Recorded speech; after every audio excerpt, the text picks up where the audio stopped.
सूरज की किरणें जब गिरे, श्वेत हिमालय जब चमक उठे, धरती पर जैसे स्वर्ग उतर आए, प्रकृति का ये अनुपम उपहार कहलाए। उत्तराखंड का गौचर मैदान है ऐसा जहां मेले सजते हैं और संस्कृति के दीप जलते हैं। लोकगीत, नृत्य और परंपराओं का जमता है रंग और हर दिल में भरता है वो अद्भुत उमंग। नमस्कार, स्वागत है आप सभी का आपके पसंदीदा कार्यक्रम डॉक्टर कंचन नेगी शो में, जिसका उद्देश्य है देश विदेश से विभिन्न क्षेत्रों में उत्कृष्ट कार्य कर रही शख्सियतों और संस्थाओं को आप सभी से रूबरू कराना, विभिन्न पर्यटक स्थलों के साथ साथ इतिहास, विकास, विज्ञान और चर्चित मुद्दों पर जानकारियां साझा करना और साथ ही सरकार की योजनाओं को आम जनता तक पहुंचाना। और दर्शकों, आज की इस कड़ी में हम आपको बताने जा रहे हैं उत्तराखंड के चमोली जिले में स्थित गौचर मेले के बारे में। लेकिन आगे बढ़ने से पहले यदि अभी तक आपने हमारे चैनल को सब्सक्राइब नहीं किया है तो हमारे चैनल को तुरंत सब्सक्राइब कर लें।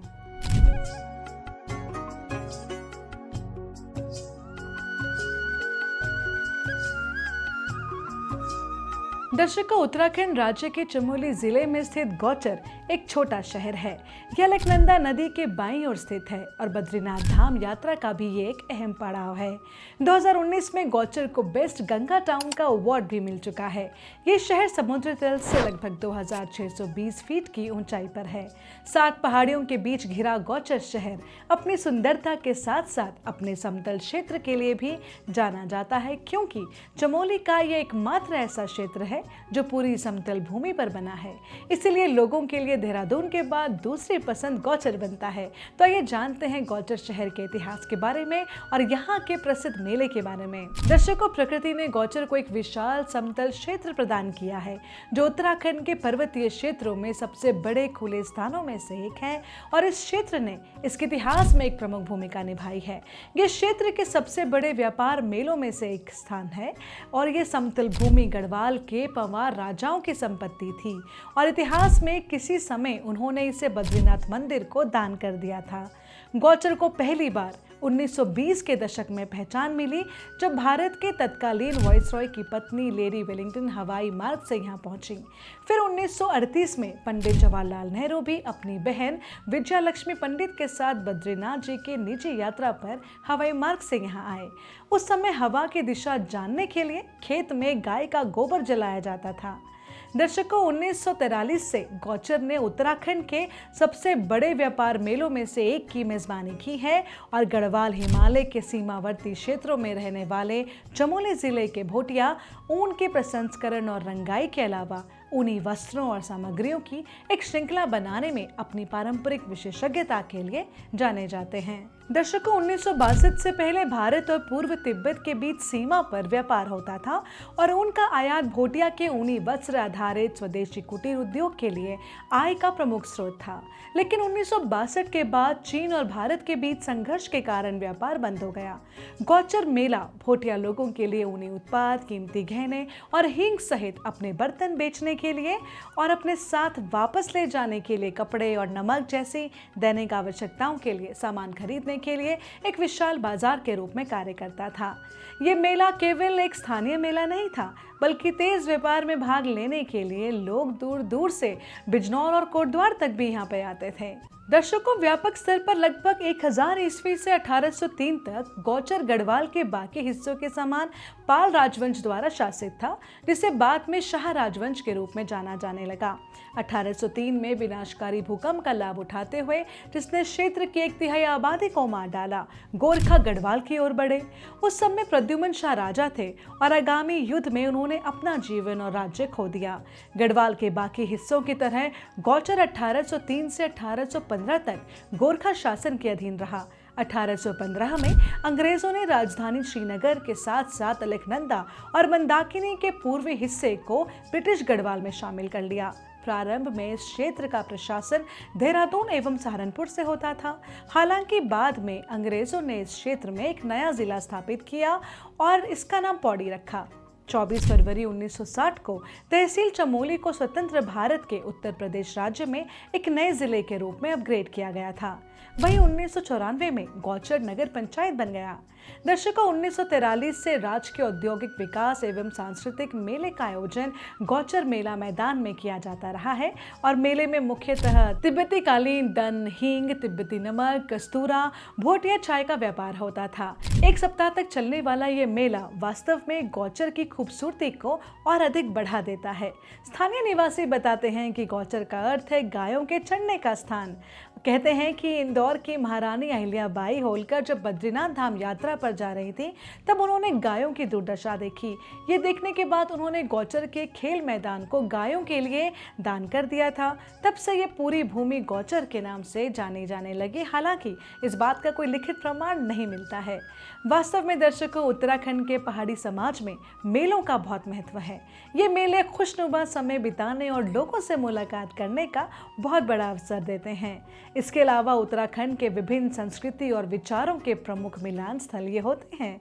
चमोली गढ़वाल के गौचर नामक नगर में लगने वाला ये ऐतिहासिक मेला उत्तराखंड के औद्योगिक मेला के नाम से भी जाना जाता है। गौचर बद्रीनाथ जाने वाले मार्ग पर पड़ने वाला विशाल मैदानी हिस्सा है और यहाँ प्रतिवर्ष 14 नवंबर से 20 नवंबर तक प्रसिद्ध गौचर मेले का आयोजन होता है। ये मेला व्यापारियों और पहाड़ के लोगों के लिए एक विशेष आकर्षण है।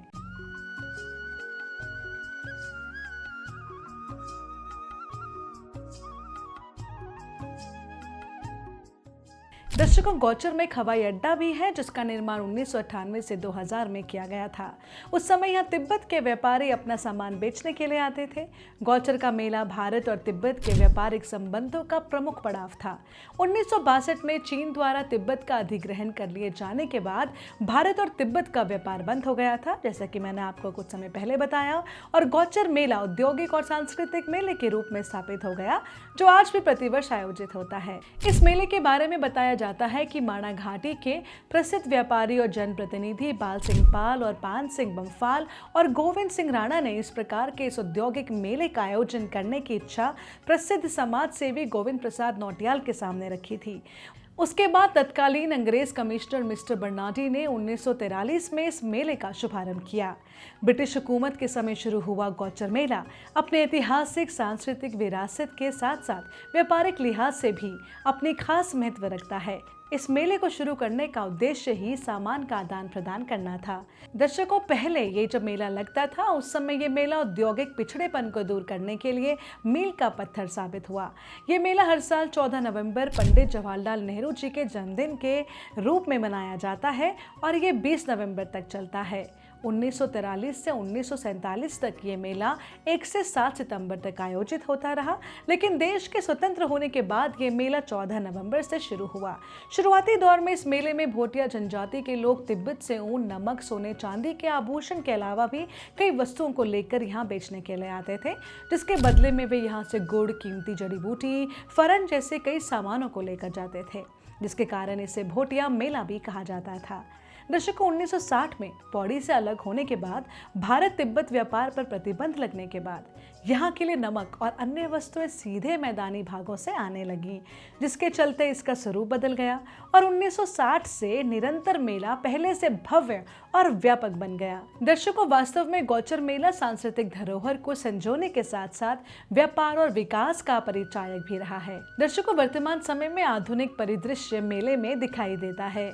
ये मेला सांस्कृतिक के साथ उद्योग व्यापार के समन्वय के कारण उत्तराखंड के प्रसिद्ध मेलों में गिना जाता है और इस मेले में रोजमर्रा की आवश्यक वस्तुओं की दुकान के साथ साथ शासन प्रशासन के स्टॉल, स्वास्थ्य, पंचायत, सहकारी समितियों के स्टॉल और दुकानें भी लगाई जाती हैं। कृषि, पर्यटन आदि विषयों पर विचार गोष्ठियां भी रखी जाती हैं और मेले में सांस्कृतिक मनोरंजन के लिए सांस्कृतिक कार्यक्रमों का आयोजन भी किया जाता है। तो दर्शकों, अब आपके मन में सवाल होगा कि आप यहाँ इस मेले में कैसे पहुंचे, तो बताना चाहूंगी कि उत्तराखंड के चमोली जिले में स्थित गौचर नामक नगर राष्ट्रीय राजमार्ग पर स्थित है और देहरादून ऋषिकेश के रास्ते सड़क मार्ग द्वारा यहाँ आसानी से पहुंचा जा सकता है। और गौचर का निकटतम जो रेल स्टेशन है वो ऋषिकेश है, जो कि लगभग 163 किलोमीटर दूर है। और यहाँ का नजदीकी हवाई अड्डा जॉली ग्रांट एयरपोर्ट, जो कि गौचर से लगभग 180 किलोमीटर की दूरी पर है। तो दर्शकों, ये था हमारा आज का एपिसोड और मुझे उम्मीद है कि आपको हमारा ये एपिसोड हमारे बाकी अन्य एपिसोड्स की तरह बेहद पसंद आया होगा और इस उम्मीद के साथ कि डॉक्टर कंचन नेगी शो की टीम फिर हाजिर होगी अगले शनिवार रात 9 बजे सिर्फ उत्तराखंड हेरिटेज मीडिया पर। चलते चलते कहना चाहूंगी, गौचर है देवभूमि का श्रृंगार, यहाँ की वादियों में जो समय बिताए जीवन भर वो यही के गुण गाए। जो भी आता है यहाँ एक बार मन करता उसका आने का यहाँ बार बार। नमस्कार।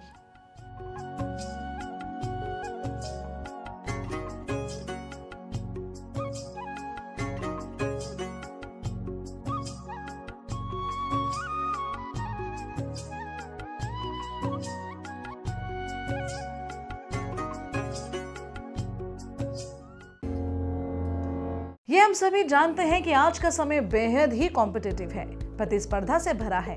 इसीलिए हर अभिभावक चाहते हैं कि स्कूल के बाद भी उनके बच्चों को सही मार्गदर्शन मिल सके, स्कूल सब्जेक्ट्स के बारे में विस्तृत से जानकारी मिल सके, उनकी नॉलेज और इन्हांस हो जाए और वे अपनी क्लास में सबसे अच्छा स्कोर करें। लेकिन दिक्कत तब आती है जब बच्चा पढ़ाने वाला नहीं मिलता, दूर दूर जाना पड़ता है बच्चों को, जिसकी वजह से बच्चों का आधा समय आने जाने में ही वेस्ट हो जाता है। नतीजन बच्चा थक जाता है और कंसंट्रेशन से नहीं पढ़ पाता।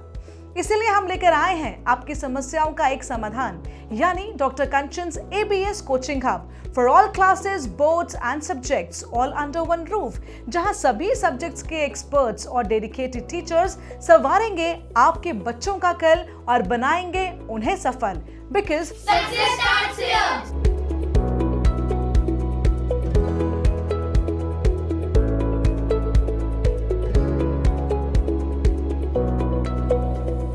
हम सभी जानते हैं कि आज के टाइम में इंग्लिश स्पीकिंग कितना ज़्यादा इम्पोर्टेंट है।